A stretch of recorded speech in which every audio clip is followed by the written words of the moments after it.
नमस्कार, न्यूज आई में आपका स्वागत है। मैं हूं आपके साथ काजल चौधरी। जनसुराज के सूत्रधार प्रशांत किशोर कंफ्यूजन में है। वो विधानसभा चुनाव लड़ेंगे या फिर नहीं, ये अभी तक साफ नहीं हो सका है। पहले उनके चुनाव लड़ने की चर्चाएं थी, लेकिन अब वो चर्चा कहीं ना कहीं थम गई है, क्योंकि वो खुद चुनाव नहीं लड़ेंगे ऐसी आशंका जताई जा रही है। आखिर प्रशांत किशोर इतने असमंजस में क्यों पड़े हैं, अब तक ये क्लियर क्यों नहीं हो सका है। जनसुराज पार्टी के सूत्रधार प्रशांत किशोर कंफ्यूजन में पड़ चुके हैं। पहले उनके विधानसभा चुनाव लड़ने की चर्चाएं जोरों पर थी, लेकिन अब खबर है कि वो अभी साफ नहीं कर सके हैं। दरअसल पार्टी के राष्ट्रीय अध्यक्ष उदय सिंह ने ये जानकारी दी। इसके साथ ही चर्चाएं ये भी हो रही है कि प्रशांत किशोर एक गेम चेंजर की भूमिका में रहेंगे। ऐसे में बड़ा सवाल है कि आखिरकार पेच कहां फंस चुका है। दरअसल प्रशांत किशोर खुद चुनाव लड़ेंगे या फिर नहीं, यह अभी तक तो क्लियर नहीं हो पाया है। पहले चर्चाएं थी नेता प्रतिपक्ष तेजस्वी यादव की सीट रघोपुर से पी के चुनाव लड़ेंगे और तेजस्वी यादव को सीधे टक्कर भी देंगे। इसके साथ ही प्रशांत किशोर ने उनके अपने जन्मभूमि रोहतास जिले के करहघर विधानसभा सीट से भी ताल ठोकने की चर्चाएं थी।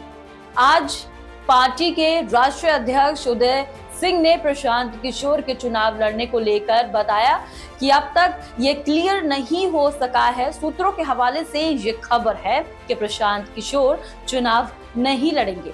इसके साथ ही आज जनसुराज की तरफ से 51 उम्मीदवारों की लिस्ट भी जारी कर दी गई है, लेकिन इस दौरान प्रशांत किशोर खुद मौजूद नहीं रहे। जानकारी के मुताबिक प्रशांत किशोर इस बार पार्टी की रणनीति तैयार करने, चुनाव अभियान को सही दिशा देने और उम्मीदवारों का चयन करने में खास फोकस करेंगे। हालांकि प्रशांत किशोर की तरफ से अब तक चुनाव लड़ने की बात सामने नहीं आई है, या फिर कहें कि कोई आधिकारिक पुष्टि नहीं है। देखना होगा कि अब प्रशांत किशोर आखिर क्या फैसला लेते हैं। जनसुराज पार्टी के सुप्रीमो प्रशांत किशोर की लिस्ट में जातिगत समीकरणों को साधने की पूरी कोशिशें की गई। 51 उम्मीदवारों को सूची में जदयू और राजद और भाजपा से लड़ने के लिए अलग अलग समाज पर दाव खेला गया।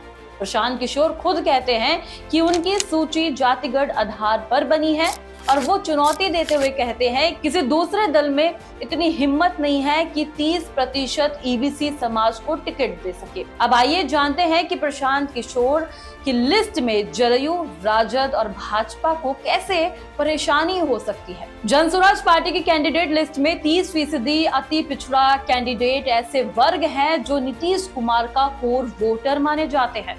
ईबीसी वोट बिहार में नीतीश कुमार का वोट माना जाता है। नीतीश कुमार ने इसके लिए कई योजनाएं चलाई हैं। इस वर्ग को इतनी हिस्सेदारी देना नीतीश के कोर वोट पर सेंध की मंशा जाहिर कर रहा है। नीतीश कुमार का एक और वोट महिला पर भी जनसुराज की काफी अच्छी नजर है। प्रशांत किशोर की लिस्ट में 7 महिला और 1 ट्रांसजेंडर है।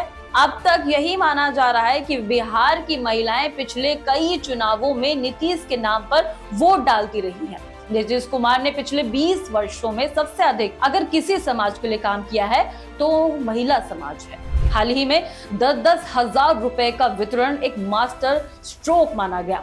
प्रशांत किशोर ने लिस्ट बनाते वक्त न केवल नीतीश कुमार का वोट बैंक देखा, बल्कि लालू यादव के जनाधार पर भी उनकी कड़ी नजर रही। जनसुराज पार्टी से ओबीसी को 11 टिकट देना राजद को बहुत बेचैन तो नहीं करेगा, लेकिन जनसुराज ने पहली लिस्ट में 7 मुसलमान उम्मीदवार खड़े कर दिए हैं।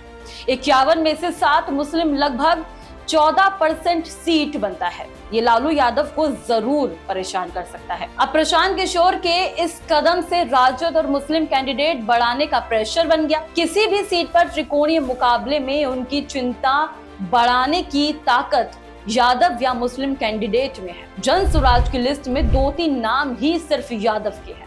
प्रशांत किशोर के 51 नाम जदयू और राजद के साथ साथ भाजपा को भी बेचैन कर सकते हैं। भाजपा के कोर वोटर्स को भी प्रशांत किशोर की नजर नहीं छुपा पाई। जनसुराज पार्टी की लिस्ट में 7 दलित, 9 स्वर्ण शामिल हैं। करीब 18% टिकट स्वर्णों को मिला है। स्वर्ण सामान्य रूप से भाजपा के साथ हैं। इस बार कई सीटों पर स्थानीय विधायकों के कारण स्वर्ण समाज में कुछ नाराजगी जरूर है।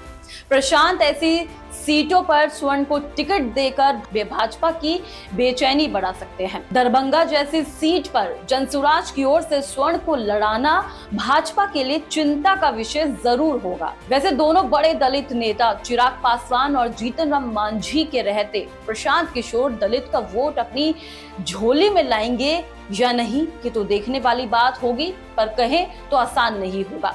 आप क्या सोचते हैं इस खबर में, हमें जरूर बताएं। ऐसी ही तमाम अपडेट्स और जानकारियों के लिए देखते रहे न्यूज़ 8। धन्यवाद।